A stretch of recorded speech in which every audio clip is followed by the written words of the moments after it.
Драги гледачи, вие следите мисијата Настани кои ни престојат. Продолжуваме со нова тема, нов наслов, ќе зборуваме за 7 зла. Со милост или без милост. Не знам како реагирате, почитувани гледачи, кога ќе го слушнете изразот време на неволји. Дали сте тогаш уплашени? Дали сте вознемирени? Дали сте длабоко загрижени затоа што не се чувствувате подготвени? Може да замислиме како ќе биде сето тоа и што ќе се случува. Сатаната во тој период на 7 зла ќе работи со сета своја сила, со намера да ги обесхрабри луѓето кои се колебливи или пак што поголем број на луѓе да ги приведе на негова страна. На почетокот од ова предавање да погледнеме како Бог постапувал, почитувани пријатели, со човештвото во разни периоди на неволи во текот на историјата на светот. Ајде да си поставиме неколку основни прашања во врска со Божиот третман кон луѓето кои биле во неволја. Дали Бог ќе ги заборави своите луѓе, ова последна генерација пред неговото доаѓање, кој ќе се случи време на проба и на неволја? Дали Бог го заборавил стариот Ное, драги пријатели, кога потопот го уништил предпотопниот свет?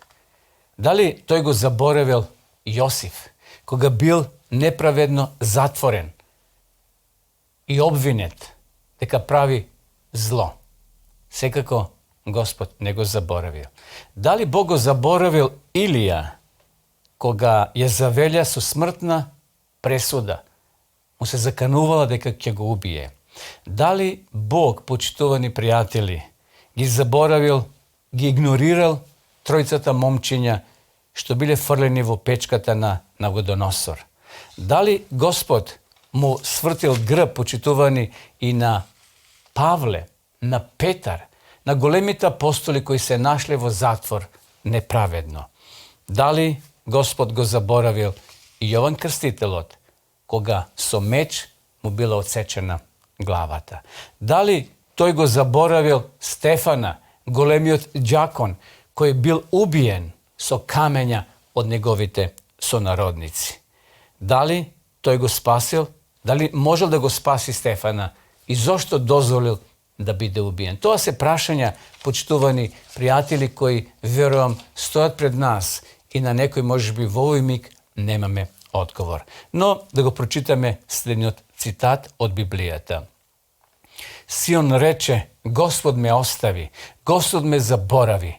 Може ли жена да го заборави своето доенче, да не му се смилува на челото на својата утроба, па кога некоја и би заборавила: јас нема да те заборавам тебе, ете те врезав во своите дланки, твоите ѕидови секако ми се пред очите. Вака зборува Господ на воинствата, чија слава ме испрати кај народите, кои ве ограбија, кој ве допира, ми ја допира зеницата на окото мое. Драги гледачи, драги пријатели, во овие стихови гледаме дека Господ не ги заборава своите. Но понекош Господ ќе дозволи, понекош Господ ќе како да се држи на страна, да некои негови чеда, да некои негови следбеници дури и страдаат во тие големи време на неволја. Ние не знаеме зошто тоа така ќе се случува. Господ има суверено право да реагира така и тогаш како што тој ќе процени. Меѓутоа, Господ сака да ни каже дека ние сме вредни во неговите очи.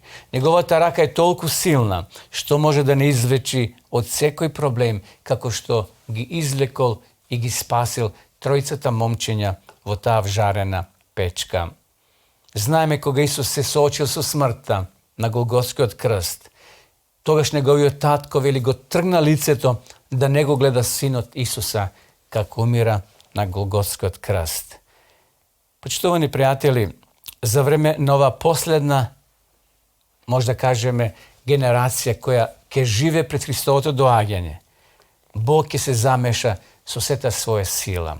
За време на ова проучување или предавање ќе откриеме дека постои порака за љубовта, дека постои порака за надежта, дури и во ова проучување за 7 зла кои ни престојат на сите нас пред Христовото второ доаѓање.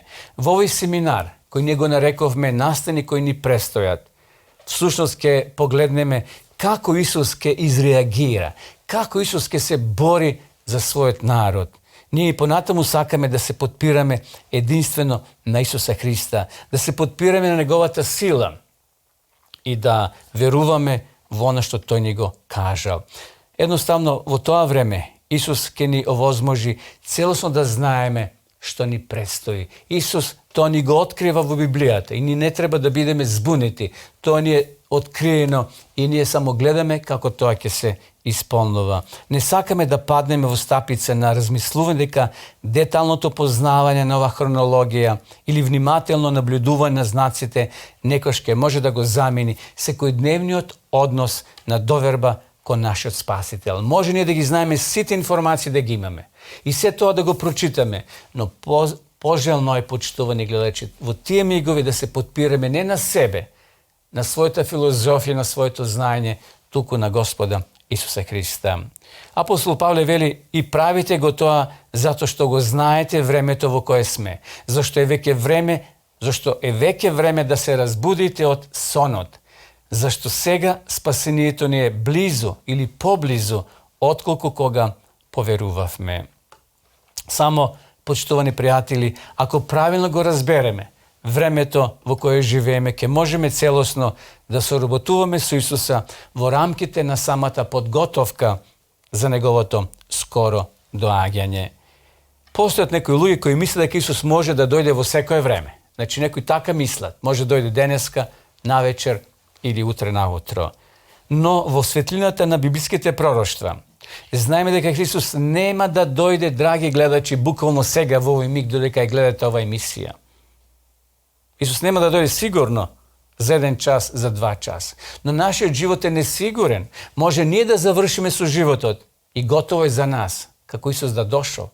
Затоа што немаме време за поправка, немаме време за подготовка, немаме време тогаш за промена. Сега додека сме живи може да извршиме промена на својот карактер. Бидејќи, иако Библијата учи дека Исус наскоро ќе дојде и тоа ние го проповедаме постојано, сепак има настани што се уште треба да се случат пред да се тој појави. Еве да го прочитаме и овој текст. И друг трета ангел дојде по него, велејќи со силен глас: ако некој му се поклони на зверот и на неговиот лик и прими ознака на своето чело и на својата рака, и самиот ќе пие од виното на Божиот гнев, што е налеано чисто во чашата на неговиот гнев, и ќе биде мачен со оган и сулфур пред светите ангели и пред јагнето. Очигледно, овде апостол Јован ни укажува на нешто што ќе се случи пред нас.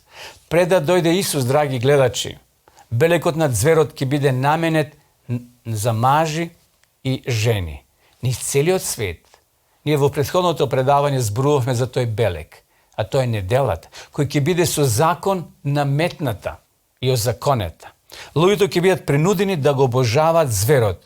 Ајде да го слушнеме и овој цитат, односно овој текст. И направи сите, значи сите, мали и големи, богати и сиромашни, слободни и робови, да им се даде ознака на десната рака или на челото. И никој да не може нито да купи, нито да продаде, освен оној кој има ознака, името на зверот или бројот на неговото име. Како тогаш да се запрашаме, почитувани гледачи, овој белек ќе биде наметнат? Они што немаат джик, вели Библијата, нема да може да купуваат, нито да продават. Економски бојкот ќе биде насочен против нив. Всушност на крајот, Библијата вели, ќе биде дури осудени и на смрт. Пред да дојде Исус, драги гледачи, целиот свет ќе биде тестиран во оваа област на обожавање на Создателот преку неговата вистинска сабота. Уште еднаш, може да кажеме, оно што го проучававме претходно, централниот предмет на големиот конфликт се фокусира на прашањето на лојалност. На кого ние ќе му бидеме лојални? На овој свет, на зверот или на Господа Исуса Христа? Бог не прашува кого ќе обожаваме. Ова фотографија не враќа во времето, драги гледачи, кога пророк Даниел тестот на лојалност го покажал видливо. Даниел бил втор човек, голем почин во царството Вавилонско. Тој бил, да кажеме, поштеден, но неговите другари, Седрах, Мисах и Авденаго, биле под голем притисок да ја прекршат втората заповед. Тие биле повикани во полето Дур, кај што биле повикани многу чиновници од целото царство, да ја покажат својата лојалност на кого ќе му веруват. И овде гледаме нова фотографија. Сите клекнале, се поклонеле пред тој голем кип, а овие тројца момчиња останале исправни, останале чврсти. И Божиот народ во последно време, почитувани пријатели, ќе биде тестиран на кого ние ќе му служиме. Овде царот Навудоносор гледа четворица, а биле фрлени тројца. Последната генерација на христијани ќе бидат тестирани кој ден ќе почитуват. Лажниот ден, сабота, во облик на недела, или ќе останат верни на четвртата заповед. Во двата случаева ќе биде вклучена лојалноста кон Бога или кон овој свет. Втората заповед вели, како што знаеме, не прави си врежан лик, нито да му служиш, да му се поклонуваш. Ове тројца момчиња, овде гледаме нова фотографија, евреи не го обожавале кипот на царот и затоа биле фрлени во ова вжарена печка. Тие не ја прекршиле Божјата заповед, туку ја прекршиле царската заповед. И последиците кои биле? Биле фрлени во смрт, со закана, со затвор и смрт. Но Господ бил со нив. Господ ги спасил. И видов како ангелите ги држат четирите ветрови, вели овде во книгата Рани списи. Се додека делото на Исус не е во светилиштето завршено, проследено со 7 последни зла. Значи, почитувани, да не се плашиме. Господ е се уште Исус Христос говорен, тој врши последна подготовка. Кога ќе заврши делото горе во светилиштето, проследено со 7 последни зла, тогаш Исус ќе се упати кон нашата планета. Но пред да се упати, ќе се случат 7 последни зла. Еве во вториот дел од ова предавање, драги гледачи, сега ќе ги споменеме 7 последни зла. Ајде да ги читаме од Светото писмо. Откровение 14 глава.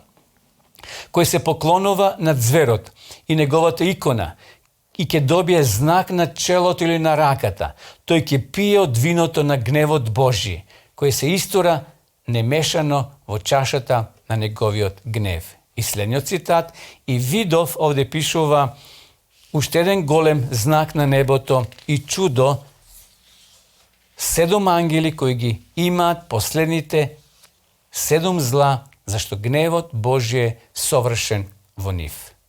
Интересно, овде апостол Јован ни ги означува, ни кажува за овие 7 зла. И едно 4 живи суштества, вели апостол Јован, им даде на 7 ангели 7 златни чаши полни со гнев на Бога, кој живее во сите векови, и храмот се наполни со дим од славата на Бога и од неговата сила, и никој не можеше да влезе во храмот додека не свршија 7 зла на 7 ангели.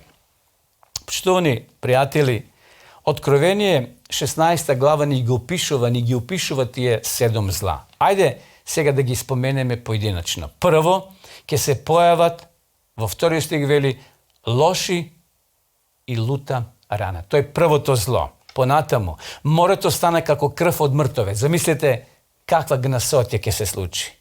Водата како крв на мртовец. Третото зло.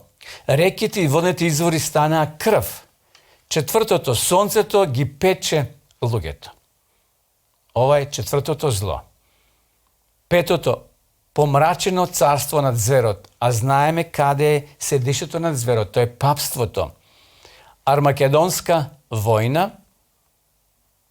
И ете идам како крадец, вели овде текстот понатаму, блажен е оној кој бдее и ги пази своите облики, за да не оди гол и да не се гледа неговиот страм.